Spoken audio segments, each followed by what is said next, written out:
We're working on a series here that really began with Easter. It's unpacking really what Easter means, what we celebrated last week of what Christ dying for us and us accepting him into our life. What does that look like? What does that mean?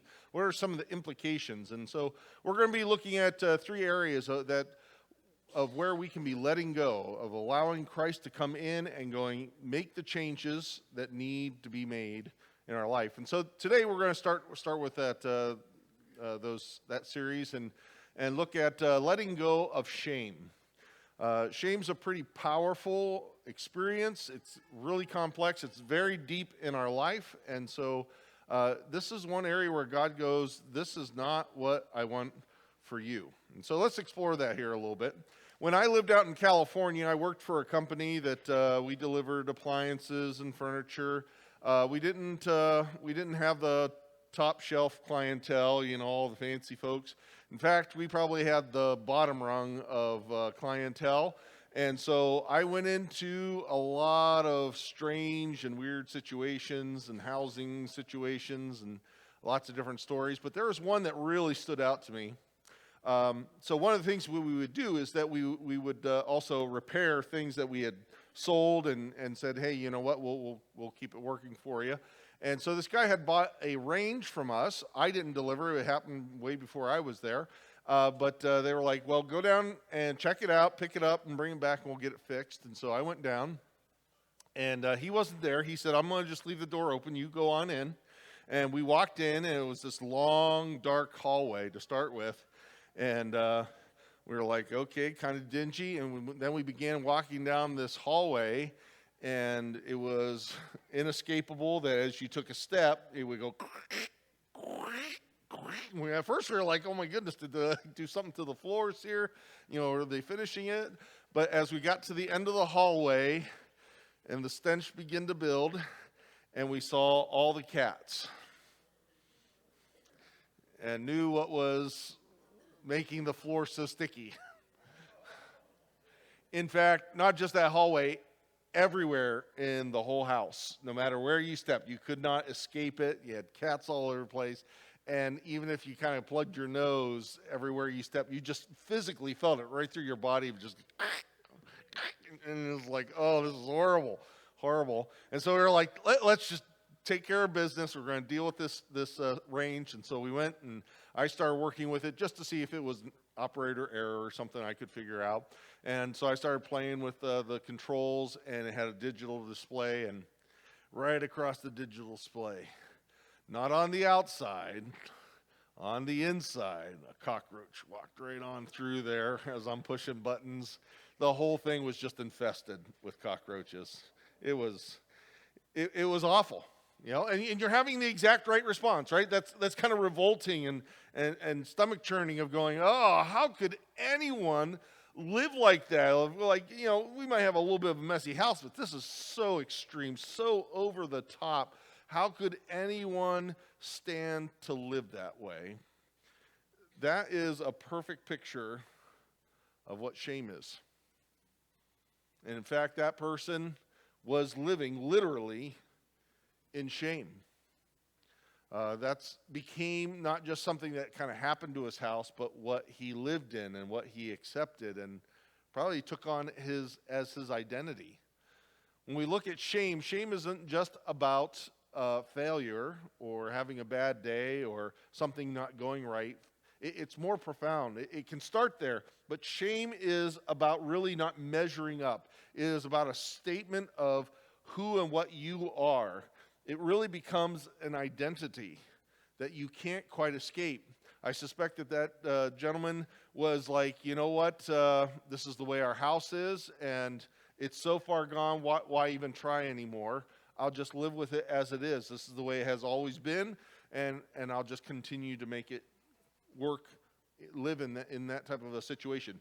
That is the very essence of shame. And what shame does to us is not only leave us in squalor, but he's not going to have friends over. Shame draws us into places of hiding and isolation because we can't be found out, because we don't want someone to know that. Like, he only allowed us to go in because we had to fix his range and get that to work. Shame is this penetrating experience of really not just going, look, I've done something bad, but I'm bad myself, or I'm stuck myself. I am in a place that I just cannot escape, and there's no way to really even fix it. And so you may not live in a house like that, but if you live in shame, you spiritually kind of live in that type of a situation that you take on as an identity. You wear it. And, it's a devastating place. And so we kind of have agreement across the board, churches and the world and TV, movies. Shame is a bad thing. But as we explore this, we're going to find out that we handle this in some very different ways. So when we look at the way God looks at it, we begin with really the first story of the Bible, all the way back to the beginning, Adam and Eve. And so we read about God creating the universe. He creates the planet. He creates a garden. He makes Adam and Eve, and he places them in the garden. And what do you know? Everything is great and wonderful. They have everything that they need. Life is good. In fact, God has been declaring it all the way through the story of going, boy, this was good, this is good, this is good. And he finally goes, man, this is very good. It's all put together. It's complete. I've given you the exact situation that I want to bless you with, that you can thrive and be. The proverbial, live your best life now. This is what Adam and Eve had. Now, what's interesting is, as you go through a couple chapters of this, how that whole section of describing this perfect setup ends. The very last line is this. It says, and Adam and his wife were both naked, and they felt no shame. Shame was never part of God's design. It wasn't built in. It didn't have a place. It didn't belong anywhere. Everything he created and set us up for, that's the exact opposite of what shame is and does in your life. This is good, and you are in good place, and you are in good relationship. And don't mistake this. This is a very profound statement. It's way beyond a physical description that a man and a woman happen to be naked in the garden. It is talking about this deep relational, emotional, and spiritual place of going, you know what? There are no flaws. There's no brokenness. We can be open and honest and vulnerable to one another. There's no barrier between us. Shame immediately brings barriers. And so when God designed this, he puts the capstone of description of going, what it is for us to live in the space that he built for us, no shame. Doesn't belong there.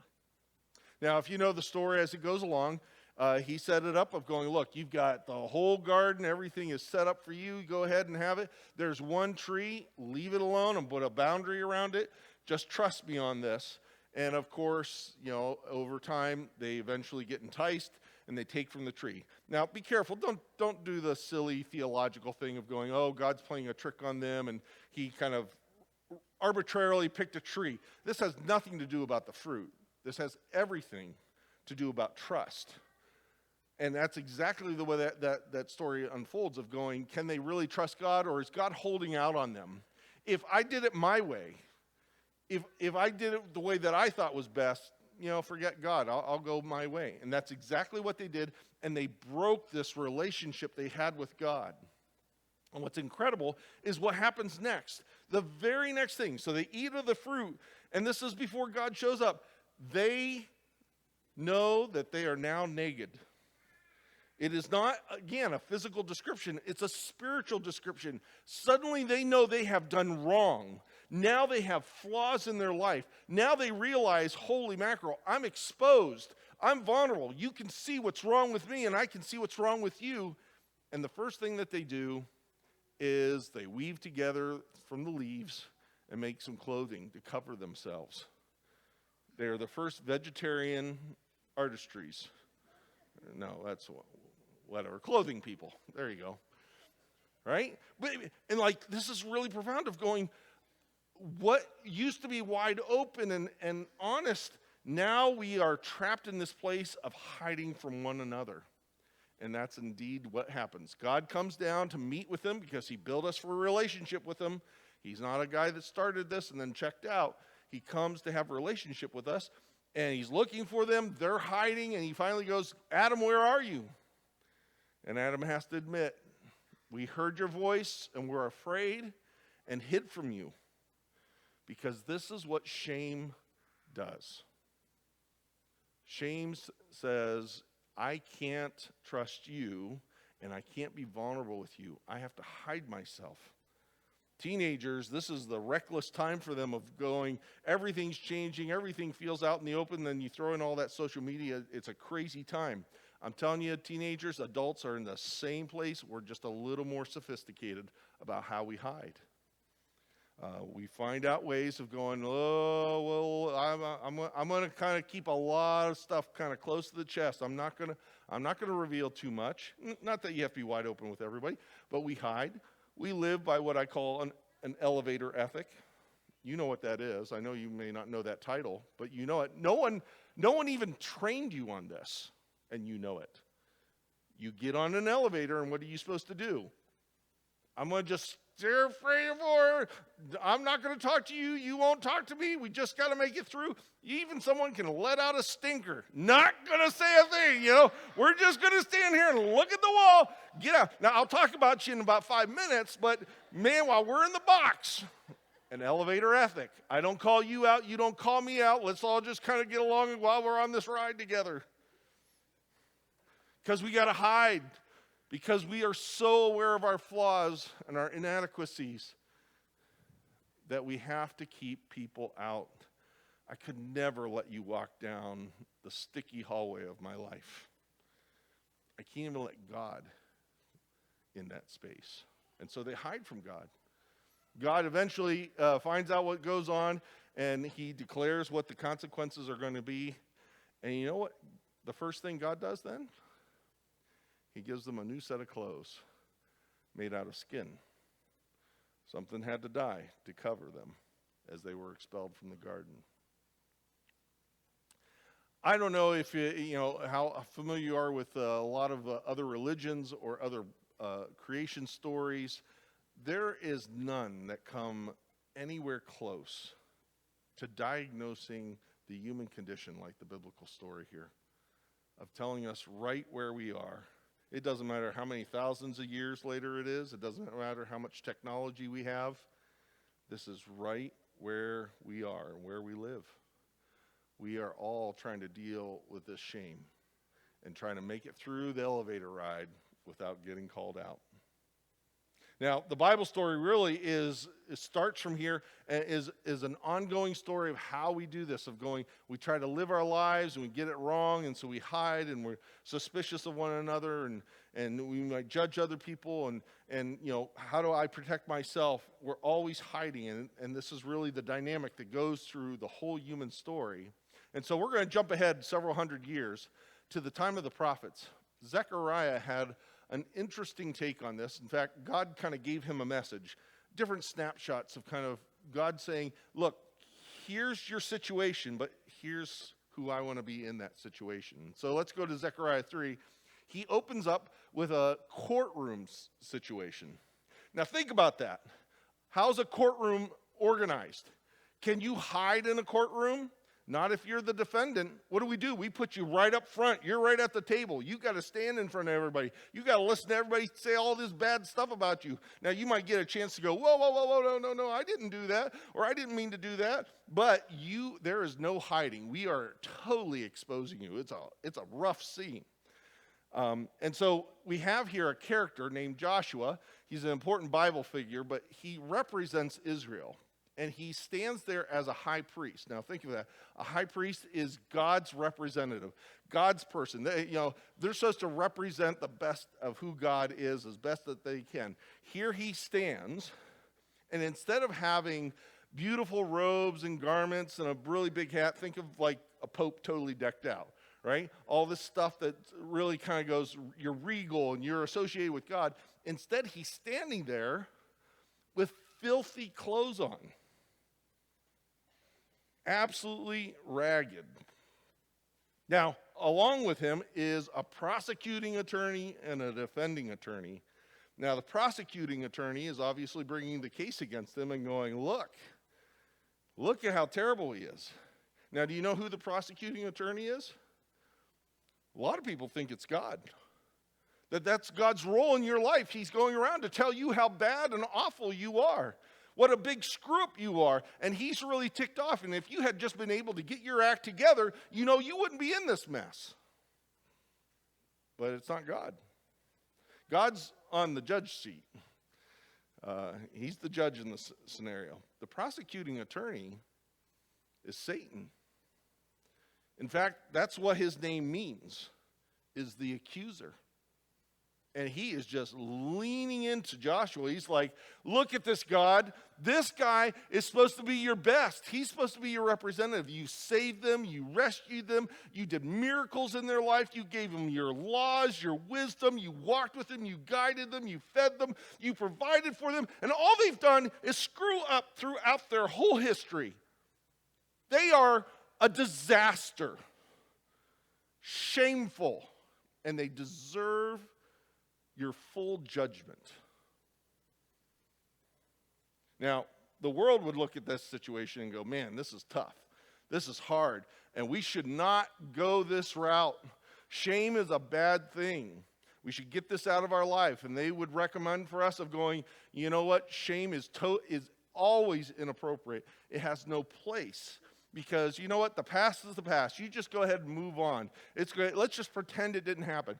Use psychological tricks to make yourself feel good about your present. You just worry about what's ahead of you. You don't worry about the disaster that you've made behind you.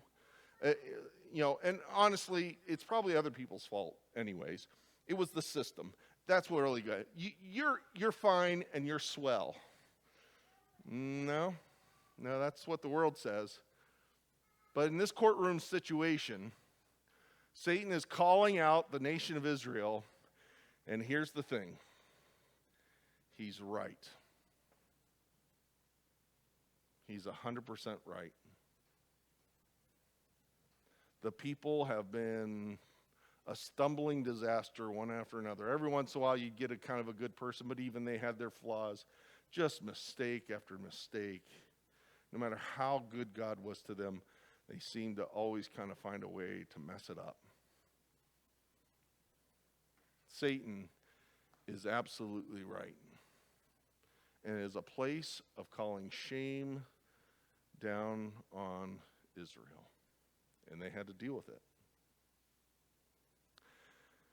Back several years ago, 15 years ago, we experienced something like this in our area. It was not just an individual situation, it was a corporate in a special way. All right, when the scandal broke in Penn State, that's supposed to be Happy Valley. Everything's good in Happy Valley. There's no problems in Happy Valley. Happy Valley's a special place.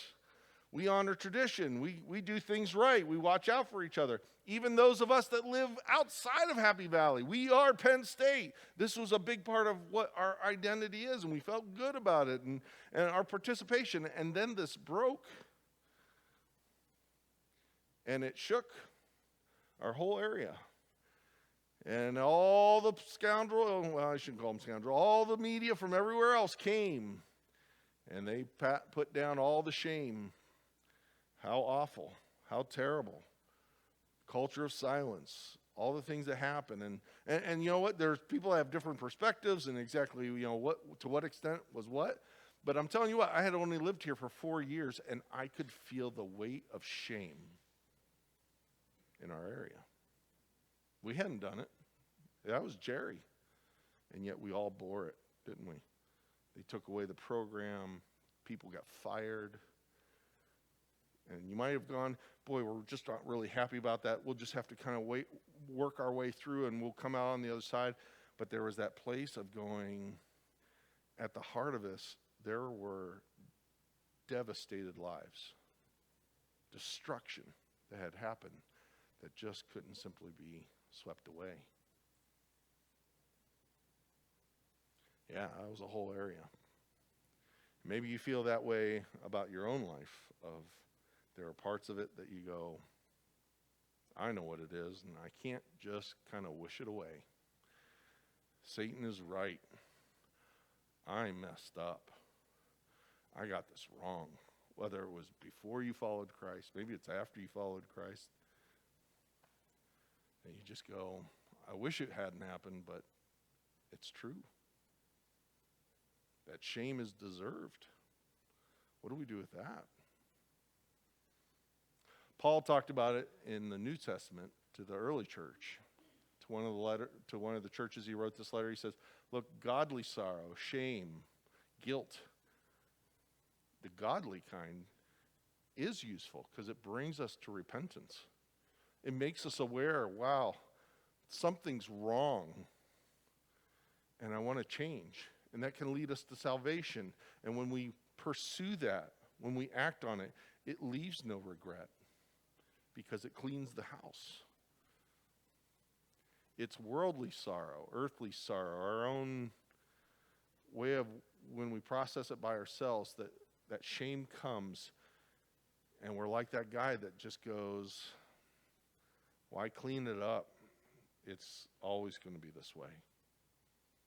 And it just makes us hide more and more and retreat, and we begin to absorb that as our identity. God's desire is not for it to be our identity. It can be useful. Some things needed to change. Absolutely. There are probably things that need to change in your life.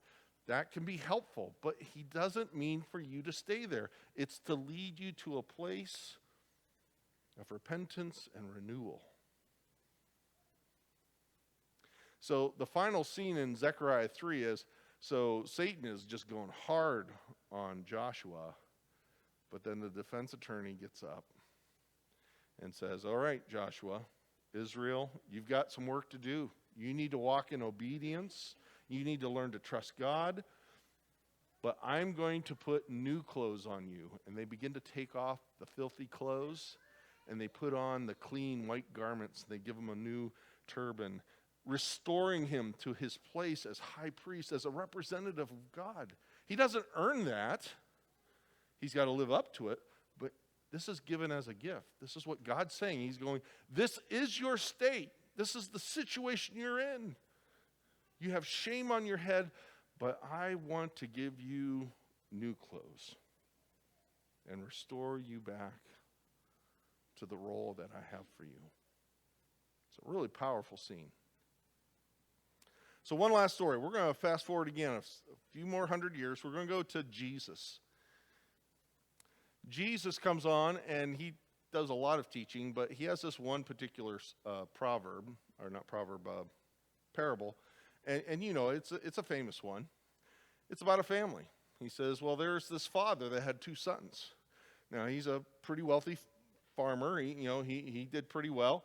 But the younger son was a bit rebellious, and one day came to his father and said, you know what? I had enough of you. I've had enough of your rules. I've had enough of your chores and your demands, and I want to live life my way. And in fact, you owe me, so I want my half of the inheritance right now, and you better give it to me because I want to be out from underneath you and go and live life on my own terms. I'm done with you. It's a very harsh statement. Even we would kind of be a little bit shocked by that. 10 times more in that culture. That was not just rude, it was so disrespectful. Basically, that son was saying, Father, you are nothing to me. You are dead to me. The only value you have is the money that you're going to pass on to me. Let me get out of here and move on to my life. I'm taking off with my money, and I'm going to find my own happy valley. And it's going to sunshine all the time, and I don't have to live by your rules anymore. I'll live the way that I want to. And for whatever reason, this father acquiesces and gives him his portion of the inheritance, and away he goes, not looking back at all. And so this son goes out, and boy, he lives it up. He lives exactly like he said. He lived the way that he wanted to. There was no in his life. If he wanted it, if he desired it, he had it. If he thought it was a good idea, that's what he did. And he had parties, he had wild living, he had friends, he had parties. It was all over. He even got involved in a little bit of that gambling online. But that was really bad news. Don't get involved, because it turned out bad for him. He lost all of his money through the gambling thing. Gambling is just horrible. Don't do it, really. At no additional charge, you're getting that one.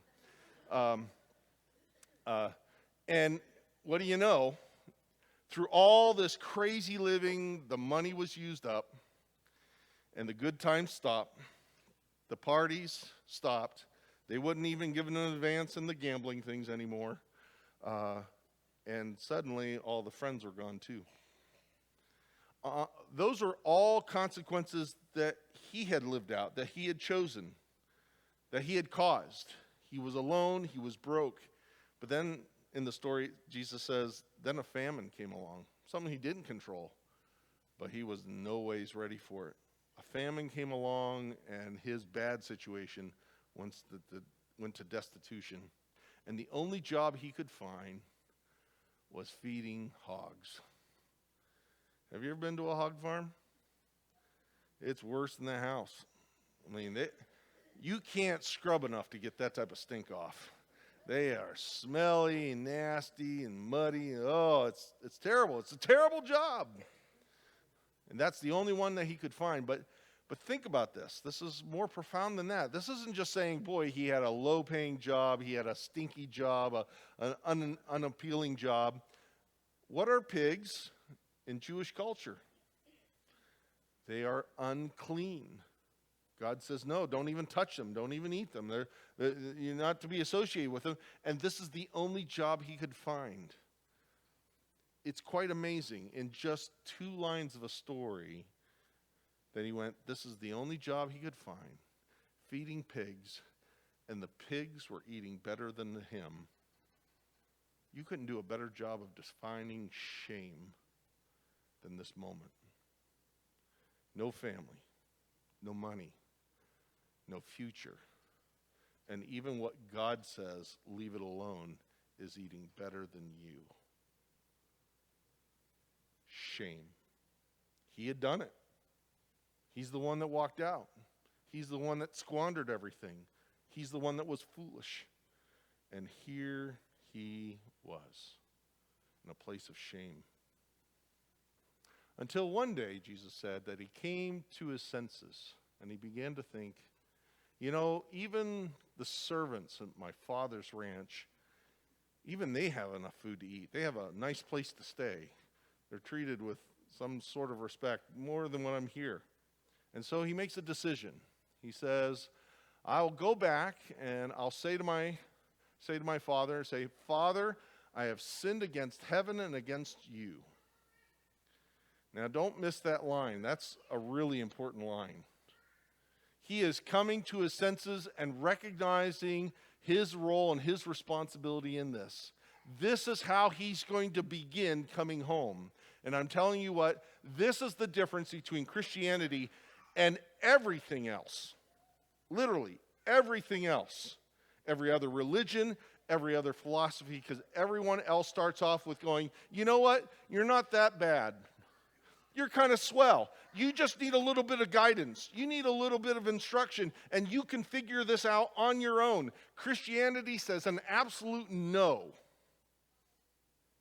I have sinned against heaven and against you. It is the only doorway in. There's no fooling. He's right. That line is not a throwaway.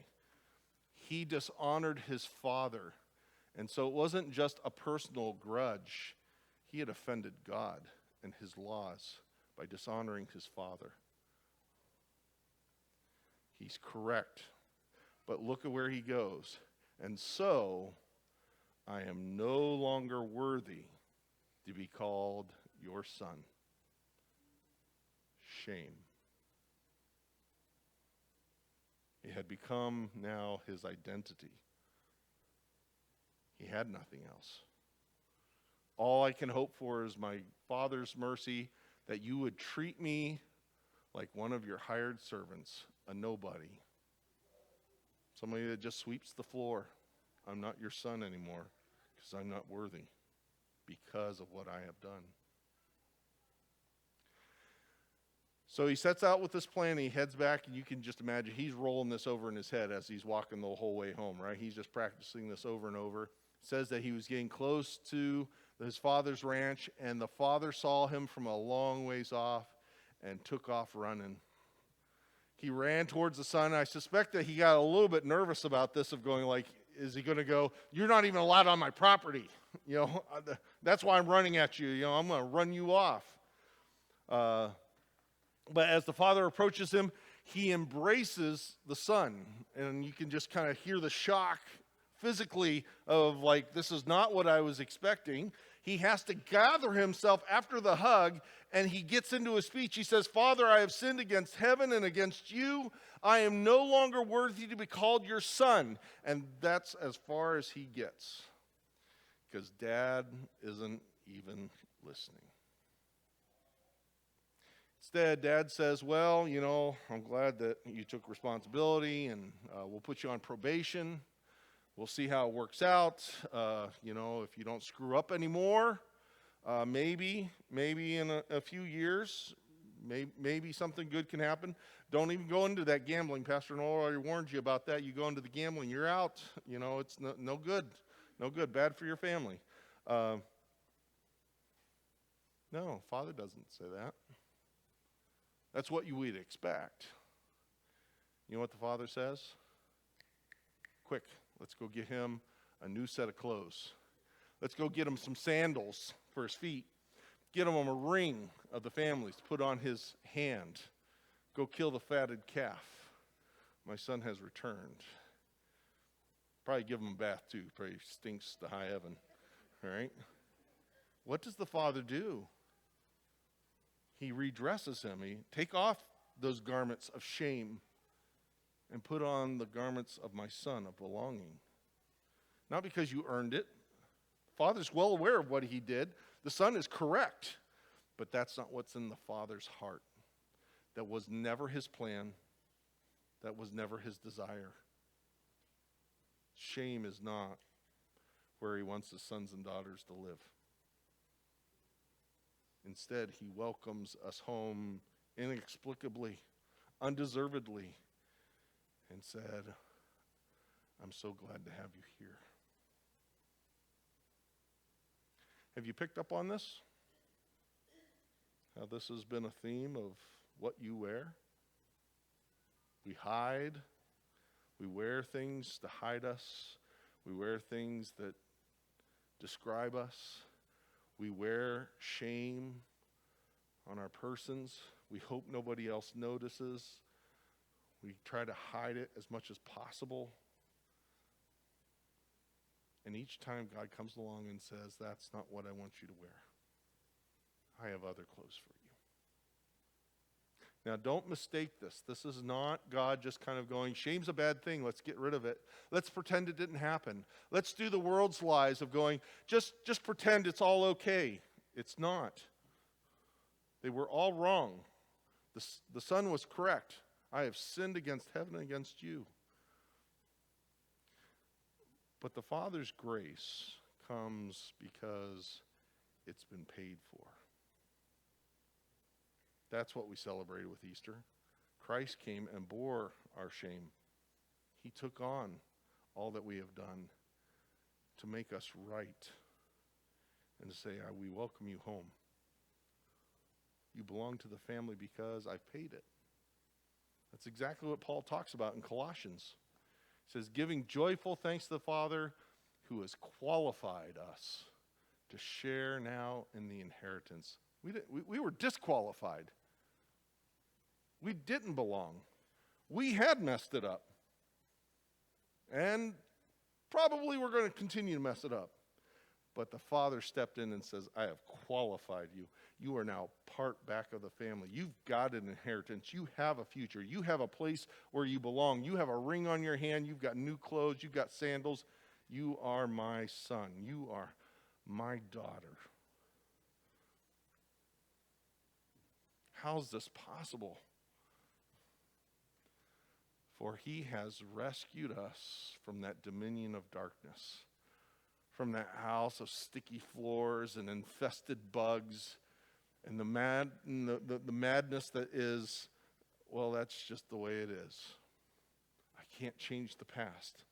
I can't do anything about it. The best I can do is hide it. The dominion of darkness. He busted in and he says, I'm going to rescue you out of there and bring you into the kingdom of the Son he loves. Jesus, all that he gets, all that he earned, he gives to us. He has made it right. In whom we have redemption, the forgiveness of sins. I love how Paul puts this. It's not just about forgiveness. That's kind of letting you out of jail. But you talk to a convict. You might be out of jail and be glad for it, but don't think that you have escaped shame. Can't find a job. Nobody trusts you.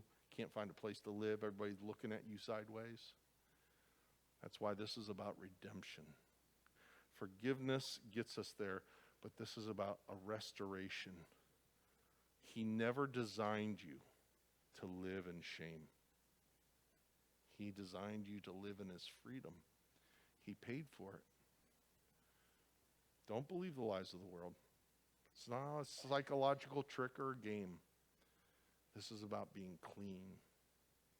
I want you to take a look at a video here that describes this well.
If you don't know Jesus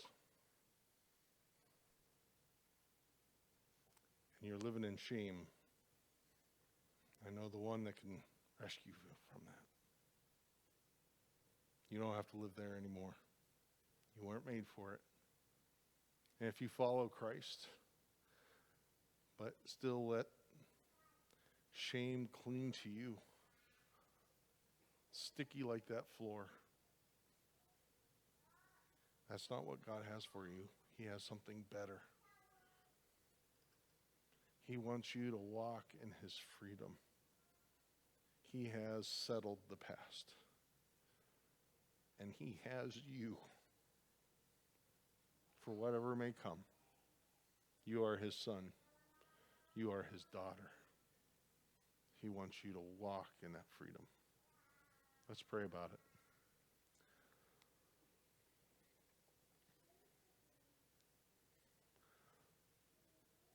Lord, it's easy to have these things cling to us and to wear them, to have them neatly hid away so no one else could find out, but you know. And you want to come in and clean and restore and redeem and lead us into freedom. So I pray, Holy Spirit, that you would meet whoever here is clinging to that shame, living in that shame, to rescue them out of that darkness.